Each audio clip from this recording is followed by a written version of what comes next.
नवी मुंबई आंतरराष्ट्रीय विमानतळाला लोकनेते दिबा पाटील यांचे नाव देण्याची मागणी पुन्हा एकदा जोर धरू लागली आहे. याच पार्श्वभूमीवर वाशी येथे लोकनेते दिबा पाटील आंतरराष्ट्रीय विमानतळ नामकरण सर्वपक्षीय कृती समितीची बैठक पार पडली.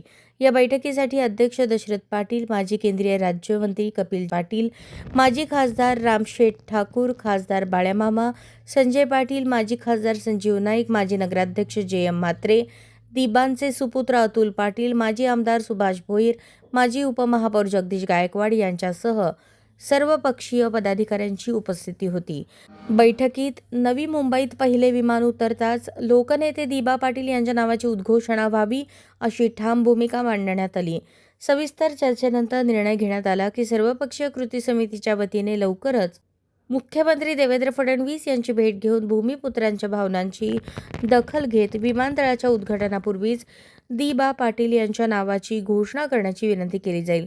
तसेच या मागणीबाबत पंतप्रधान कार्यालयाकडे पाठपुरावा करण्यासाठीही मुख्यमंत्र्यांना आग्रह धरण्यात येईल.